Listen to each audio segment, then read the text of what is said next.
Have you ever wondered how long Intune take to actually deploy applications onto Windows 365 or Azure Virtual Desktop Session Host? I did some testing over the weekend, so I just wanted to share some results.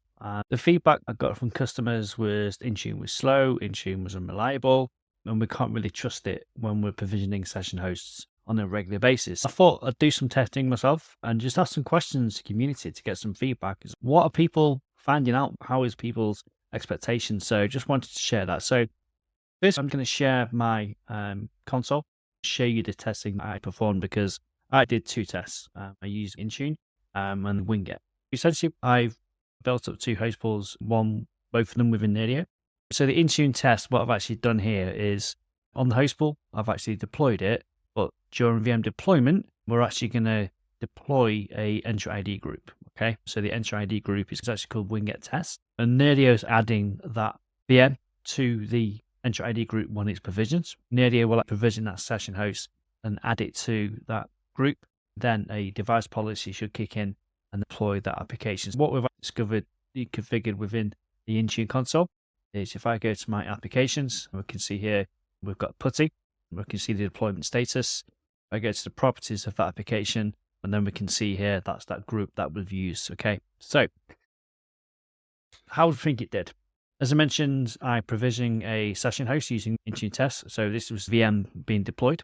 Okay, essentially it deployed the host, added the host into the EntroID group, and then installed PuTTY onto the actual host itself, right? So if I go to my list within here, devices, go to my device, 970, this one here. And then if I go to managed applications, you can see here, this application was installed on the 8th of the 12th at 10:42. Okay, so we look when that host was actually provisioned. So that host was provisioned around the same. So it took 8 minutes for the application to install once the host has been provisioned. So when the time the host comes online, when the application is available, it was 8 minutes, which is not too bad. But I've been speaking to a few people, I was told. So I've learned this recently as well. So we talk about the check-in frequency for Intune. The check-in frequency is based on when the machine was provisioned. For new devices, okay, it checks in a lot quicker than for existing devices. For new devices, it checks every 3 minutes for 15 minutes, then every 15 minutes for 2 hours, and then around every 8 hours. The key thing is that every 8 hours. If you've got an existing device and you make changes in Intune, it could take 8 hours for those settings to get there, right? When it comes to applications, there are certain triggers which will force an update. So newly enrolled devices receive app updates more frequently than the initial high frequency check-in phases, but there are certain cases where it does what we call an immediate trigger, right? Intune will do an immediate trigger when you assign or remove an app from a group. This is the key thing. If I don't do anything, it will check in every 8 hours.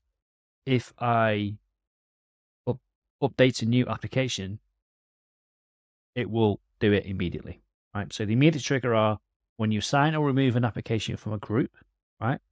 When you change an app deployment setting, okay? For example, if you do uninstall or require status, or initiate a remote sync from a specific device from the Intune admin portal, okay? So they're the main trigger points.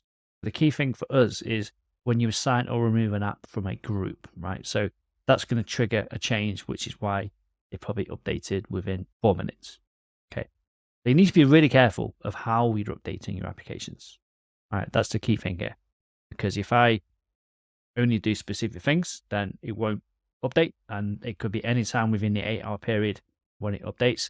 I also heard people saying they've waited 40 minutes for a new application to even kick in and start deploying. So it's a bit hit and miss, I would say. But for my testing, it was pretty quick.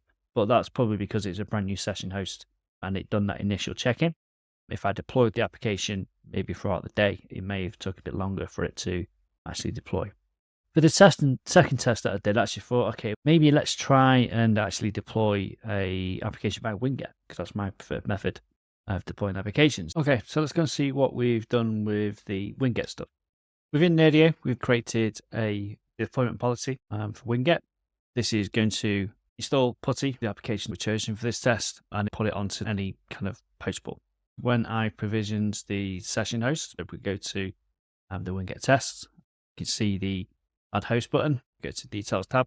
You'll see what it's done here is installed the applications, and this is where the host pool is joined into the host pool. It's detected we've got an application which is to be targeted, so it's Winget, and it's actually gone on and installed that application. The important thing is only then it's made the application available to the user, right? What we've actually done within this host pool, if you go to the properties of the host pool, go to properties and go to VM deployment, and we've actually ticked this box here. What this box does, it said, hey, I don't want you to let anyone on the host until the applications have been deployed, right?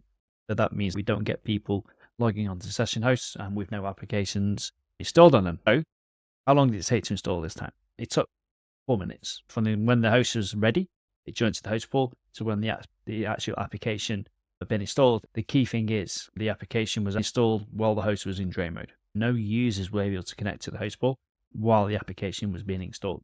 This is how we get around the problem is, right, okay, I need to install the applications before I let people onto the host pools. Winget is much faster. It was 4 minutes to install rather than 8 minutes. The difference is it's a lot more reliable. Some comments that I received back from when I posted on LinkedIn were basically saying, yeah, Intune is very hit and miss.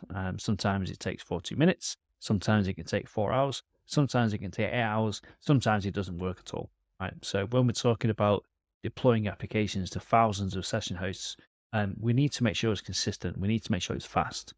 So this is why I'm a big advocate for Winget, because it's basically like a bit like infrastructure as code. It's going to happen instantly. We're not having to wait for that 8-hour Intune checking period, or maybe that 4-hour Intune checking period, and to install the application. So just a quick video, I thought to share my results and testing. So if you ever wondered how long Intune takes to deploy applications, hopefully now. All right, thanks. See you soon. Bye-bye.